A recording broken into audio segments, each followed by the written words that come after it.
बिस्मिल्लाहिर्रहमानिर्रहीम। मोहतरम नाज़रीन, अस्सलामु अलैकुम वरहमतुल्लाहि वबरकातुहू। आप हजरात का एपिसोड नंबर 37 में खैर मकदम करते हैं। आज आप हजरात के सामने तख्ती नंबर 26 लेकर हाजिर हुए हैं। तख्ती नंबर 26 में अलामाते वक्फ़ हैं, यानी कि कुरान शरीफ पढ़ते वक्त कहाँ ठहरना है, कहाँ नहीं ठहरना है, वो आप हजरात के सामने आज बतलाया जाएगा। इसलिए कि कुरान शरीफ में बाज़ जगह ऐसे हैं जहाँ अगर हम रुक जाएं तो माना बदल जाता है। मिसाल के तौर पर सूरतुल माऊन फ़वैलुल लिल मुसल्लीन, अगर इस जगह हम ठहरते हैं तो माना होता है फ़वैलुन, लुन के माने होता है हलाकत हो, लिल मुसल्लीन नमाज पढ़ने वालों के लिए। तो ऐसी जगहों में आयत करना कैसा है? तो कुरान की तिलावत की रियायत करते हुए कुर्रा हजरात के नज़दीक, कारी हजरात के नज़दीक यहाँ पर वक्फ़ करना जायज़ नहीं है, बेहतर नहीं है। हाँ, नमाज में भी उलमाए कराम कहते हैं कि ऐसी जगह पर वक्फ़ नहीं करना चाहिए, लेकिन अगर कोई गलती से वक्फ़ कर देता है तो उलमा का फतवा ये है कि नमाज हो जाती है। लेकिन अगर तगय्युर फ़ाहिश हो जाए तो उलमा उस नमाज को फासिद करार देते हैं। तो लेकिन भले ही इस आयत में उलमा का फतवा है, मुफ्तियान कराम का फतवा है कि नमाज भले ही हो जाती है लेकिन यहाँ नहीं ठहरना चाहिए, क्योंकि माना होता है फ़वैलुल लिल मुसल्लीन, नमाज पढ़ने वालों के लिए हलाकत है। तो यहाँ पर हमने वक्फ़ किया और माना बदल गया, तो ऐसी जगहों पर हमें वक्फ़ नहीं करना चाहिए, आयत नहीं करना चाहिए। पूरा जब हम मिलाकर पढ़ेंगे फ़वैलुल लिल मुसल्लीन अल्लज़ीना हुम अन सलातिहिम साहून, अब माना बनता है कि हलाकत है उन नमाजियों के लिए, उन नमाज पढ़ने वालों के लिए जो अपनी नमाज में सुस्ती करते हैं। अल्लज़ीना हुम अन सलातिहिम साहून, जो अपनी नमाज में सुस्ती करने वाले हैं। तो अब माना सही होता है, लेकिन सिर्फ जैसे कि आप मिसाल के तौर पर कहा जाए कि इसे रोको मत, जाने दो, तो अगर हम उसको गलत जगह पर सांस तोड़ दे, रोको मत जाने दो, तो माना बिल्कुल उलट जाता है। इसी तरह अरबी के अंदर भी है कि कहाँ रुकना चाहिए और कहाँ नहीं रुकना चाहिए। तो आज उसी एपिसोड को लेकर हम हाजिर हुए हैं। तो आयतें यहाँ पर जो निशानियाँ बयान की गई हैं, इसी तरह कुरान के आखिर में भी ये निशानियाँ बनाई रहती हैं कि कहाँ ठहरना चाहिए और कहाँ नहीं ठहरना चाहिए।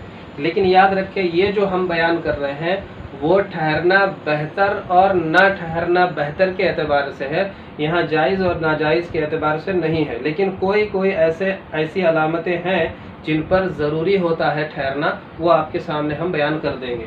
तो ये आयत है, यहाँ ठहरना बेहतर है, बल्कि ठहरना चाहिए। लेकिन अगर किसी की सांस है लंबी, वो आगे भी पढ़ सकता है तो पढ़ सकता है, कोई हर्ज नहीं, लेकिन ठहरना ही बेहतर है। इसी तरह तो यहाँ पर भी ठहरना बेहतर है, ठहरना चाहिए। लेकिन अगर किसी की सांस लंबी है, वो मिलाकर आखिरी आयत तक, दूसरी आयत तक पहुंच जाएगा, ठहर सकता है, और माने में कोई तब्दीली नहीं हो रही है, ठहर सकता है। उसके बाद है जीम। जीम यहाँ पर न ठहरना बेहतर है, लेकिन अगर कोई मजबूरी किसी वजह से सांस टूट गई और वहाँ रुक गया, कोई हर्ज नहीं, रुक सकता है, लेकिन ख्याल रखना चाहिए कि यहाँ न ठहरे। उसके बाद है जा, यहाँ भी न ठहरना बेहतर है। इसी तरह है स्वाद, तो स्वाद में भी मिलाकर पढ़ना, यहाँ नहीं ठहरना चाहिए, लेकिन सांस टूट जाए कोई हर्ज नहीं। स्वाद लाम, यहाँ पर भी है मिलाकर पढ़ना, न ठहरना बेहतर। इसी तरह उसके बाद है स्वाद लाम या, यहाँ पर भी मिलाकर पढ़ना चाहिए, न ठहरना। यानी जहाँ पर मैं सही का निशान लगा रहा हूँ वहाँ पर ठहरना बेहतर है, ठहरना चाहिए। किसी की सांस लंबी है तो वो पढ़ सकता है, उसके बाद वाली आयत में जाकर ठहरे। लेकिन ये जहाँ पर हमने गलत का यानी कट का निशान लगाया है, तो वहाँ इसका मतलब ये हो रहा है कि यहाँ न ठहरना बेहतर है। लेकिन अगर किसी की सांस टूट जाए तो ठहर सकता है, कोई हर्ज नहीं है। और बेहतर ये है कि उससे एक दो वर्ड या एक दो कलिमा आगे से लौटा ले। उसके बाद है क़ाफ, यहाँ भी न ठहरना बेहतर है। उसके बाद है क़ाफ फा क़िफ़, यहाँ पर ठहरना चाहिए, बल्कि यहाँ क़िफ़ के माना ही है ठहर जाओ। उसके बाद है सीन या सक्ता, ये सीन लिखा होगा या फिर सक्ता लिखा होगा। तो सीन या सक्ता में एक चीज़ आप जहन में रखें کہ یہاں پر اس قدر ٹھہرنا چاہیے کہ سانس نہ ٹوٹے اور آواز ٹوٹ جائے. مطلب یہ ہے کہ وہاں پر آواز تھوڑی دیر کے لیے روکیں گے 1-2 سیکنڈ کے لیے، لیکن سانس نہیں ٹوٹنی چاہیے. اس کی مثال کیسے ہے؟ جیسے ہم پڑھتے ہیں کلا بل ران، تو یہاں پر ہمیں رکنا ہے لیکن سانس نہیں توڑنا ہے. کلا بل ران، تو یہاں پر ہم نے تھوڑی دیر جو وقف کیا بیچ میں لیکن سانس نہیں توڑا. تو یہی طریقہ ہوتا ہے سکتہ میں کہ ٹھہرنا ہے لیکن سانس نہیں ٹوٹنی چاہیے. یہ اپنا ایک قرآن کا اسلوب اور اپنا ایک طریقہ ہے جو عرب سے سنتے چلے آ رہے ہیں، اسی طرح کا صحابہ کرام نے پڑھا ہے. اسی طرح وقفہ میں کیا ہوتا ہے کہ سکتہ کی بنسبت تھوڑا زیادہ دیر ٹھہرنا. لام الف یہ ایسی علامت ہے جہاں پر ٹھہرنا نہیں چاہیے، اکثر و بیشتر یہاں پر نہ ٹھہرنا چاہیے. اگر یہاں پر سانس ٹوٹ جائے تو لوٹا کر پڑھنا ہی چاہیے، کیونکہ یہاں پر عام طور سے منع کیا جاتا ہے لا مت ٹھہرو. اگر کسی نے مجبوری سے سانس توڑ دیا تو لوٹا کر پڑھے. میم عین ما، یہ دونوں چیزیں یہ ہو چاہے یہ ہو، ان کا مطلب یہ ہے کہ اگر 3 جملہ ہے کہیں پر، اردو میں اس طرح سمجھاتے ہیں کہ جیسے کہ کھانا کھا لو،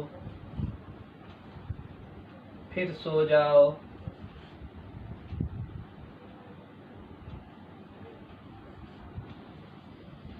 اور جلدی اٹھو. تو یہ الگ الگ 3 جملے ہوئے، کھانا کھا لو، پھر سو جاؤ اور جلدی اٹھو. تو یہ جو 3 الگ الگ جملے ہوئے، تو ان تینوں جملوں کے بیچ میں ایسے قرآن میں دیا رہے گا. مطلب قرآن میں جہاں دینے کا مطلب سمجھ لے کہ 3 الگ الگ جملے وہاں پر ہوتے ہیں. تو ان کا مطلب یہ ہوتا ہے کہ آپ ان 3 جملوں میں سے 2 کو آپ ملا سکتے ہیں، چاہے ان 2 کو چاہے ان 2 کو. کھانا کھا لو پھر سو جاؤ، سانس توڑ دیا، پھر آپ نے کہا اور جلدی اٹھو. یا پھر آپ کو اختیار ہے کھانا کھا لو، سانس توڑ دیا، پھر سو جاؤ اور جلدی اٹھو. یہ ہم نے اس لیے سمجھا ہے کہ آپ کو سمجھنے کے لیے آسانی ہو. تو اردو میں اس طرح ہے، تو عربی میں قرآن میں اسی طرح 3 جملوں کے بیچ میں اس طرح 3 نقطے دیے ہوتے ہیں. تو جہاں بھی ایسا آئے تو آپ آخر والے کو یا پھر شروع والے 2 کو ملا لیں. یہ ہے میم اور یہ ہے 5. تو جب ایسا لکھا ہو تو اس وقت کیا کرنا ہے؟ تو یہ جو 5 ہے یہ در حقیقت یہ آیت ہی ہے. جس طرح یہ آیت ہے اس طرح یہ 5 نمبر بھی آیت ہی ہے. یہاں ٹھہرنا چاہیے، بہتر ہے ٹھہرنا، لیکن وہی اسی کا مسئلہ ہے کہ اگر آپ کی سانس لمبی ہے تو آپ کی مرضی، آپ نہ رکیں، دوسری آیت پہ جا کر رکیں. میم ہے وقف لازم، یعنی ٹھہرنا لازم ہے، ضروری ہے. جہاں کہیں بھی میم آ جائے وہاں پر سانس توڑ دینی چاہیے. یہاں پر ملا کر نہیں پڑھنا چاہیے، کیونکہ عموماً یہ لازم کا معنی ہی ہوتا ہے سانس توڑ دو، ٹھہر جاؤ. لیکن اگر کوئی نہیں ٹھہرنا چاہتا ہے اور معنی میں تبدیلی نہیں ہوتی ہے تو کوئی حرج نہیں ہے. لیکن یاد رکھیں کہ معنی کے بارے میں صرف علماء ہی سمجھ سکتے ہیں. تو ہمیں ان چیزوں کی رعایت کرتے ہوئے قرآن پڑھنا چاہیے، کیونکہ ہم میں سے ہر کس و ناقص قرآن کو نہیں سمجھ پاتا.